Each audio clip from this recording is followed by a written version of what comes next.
We're the ones. Are you tired of expecting encouragement from toxic people? You spend so much of your life trying to get these people approval that it's gotten to the point that you have lost yourself.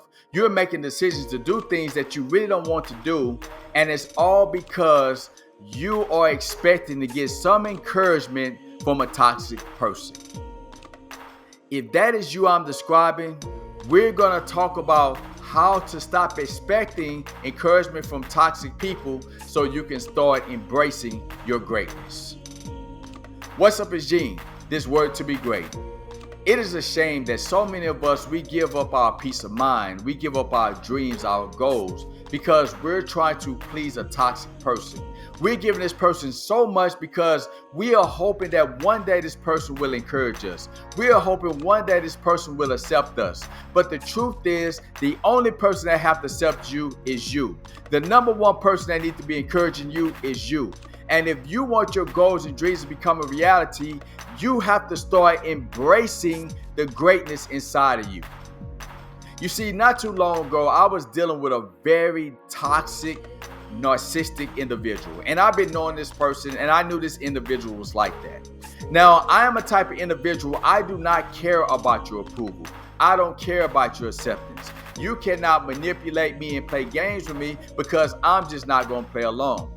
What's up, it's Gene. Make sure you subscribe to my channel and hit that bell so you never miss one of my weekly motivational videos. So instead of me being an individual that was seeking the encouragement of this toxic individual, I did the opposite. I was distancing myself from this person. I was trying to limit conversation because I knew that person was jealous, envious, and very toxic. And if I allowed that person inside of my life, that toxicity will roll over into my life. So what I decided to do is to make sure I protected myself from this toxic narcissistic person, and I'm going to tell you how to do the same. So you're not in a situation, or if you're in a situation right now, you are hoping that a toxic individual will encourage you. You're giving up your dreams, you're giving up your goals, but most importantly, you're giving up your peace of mind. So the first thing I want to encourage you to do, if you're dealing with a toxic person and you have been trying to get the encouragement, is you have to start setting boundaries within yourself that will allow you to protect yourself from that individual. Now, the reason I say this is because when you stop trying to seek the encouragement of that person, when you stop allowing that person to have any control over you, that individual will gaslight you, they will manipulate you, they will try to shame you, they will try to do anything they can to get control of you.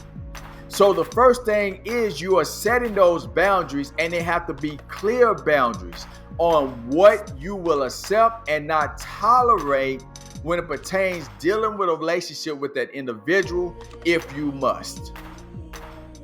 So when you set those boundaries, you have to understand something. When you set boundaries with a toxic, narcissistic individual, they will try to test those boundaries. They will do things to see if you respond or react. They will probably say things, they may criticize. Whatever it is, you have to enforce your boundaries by letting that person know, I'm not going to tolerate that. If you need to report it to somebody, you do so. But you have to make sure that you have your boundaries in place.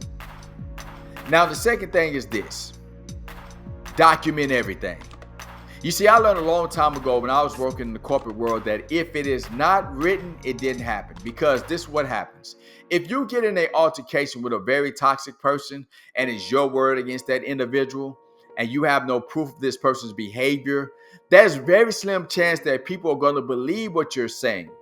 Now, the documentation as well as the boundaries are not for that individual. It is for you to protect yourself. So you have to understand something. When somebody is toxic, when they're narcissistic, they don't care. They don't care about your boundaries. They don't care about hurting you. They don't care about disrespecting you. So you have to make sure that when you set those boundaries and they are trying to test those boundaries, you have to make sure you are documenting everything. You need to say what had happened, what they did, if they send in text messages, whatever that individual is doing, you want to make sure that you are documenting it so you can protect yourself. Now, the third thing I would say is, when you are dealing with a person and you're trying your best to, do the right thing because you're probably an empathic person, you're a person that's kind, you loving, you want to help people, and now this toxic individual is trying to bring you down or whatever the case is, you have to make sure that you have an opportunity to exit out that environment. See, a lot of times we get in these environments and we don't have an exit strategy. We're not thinking about how we're going to get out of it. Maybe it's a relationship with somebody. I have no idea. But in my particular situation, I already knew I was going to exit that toxic environment because there was no benefit for me being there. I didn't have to have a relationship with this person. I don't have to know this person. I had already blocked this person and all these different things. And the environment that I was in, there was an environment in which I was willing to fight for. It wasn't something that I owned or anything like that. So I was able to easily make a decision to exit that toxic environment. See, a lot of you all out there, you feel like, man, I cannot get out this environment. There's always a way.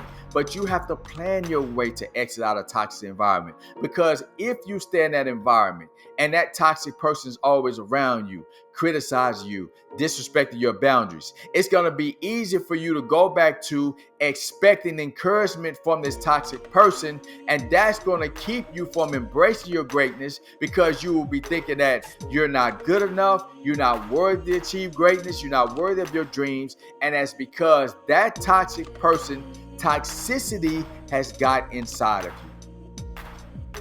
So I want to encourage you to exit out of that toxic situation, that environment with that person, if in the best way you can. Because once you do, what you'll discover is that your life will be back on the smooth path. You don't have to deal with their silly games and manipulation, all of that. And you can keep embracing your greatness so you can become the version of yourself that you desire to be. Because you are worthy to be great. Let's be real about something. It takes self-discipline in order to develop the habits to protect yourself from toxic people. So if you're struggling with your self-discipline, I want to encourage you to get a copy of my book, Word to Be Great, How to Build Self-Discipline to Achieve Your Greatness. This is a guide to help you develop that discipline so you can protect yourself when you're dealing with toxic people.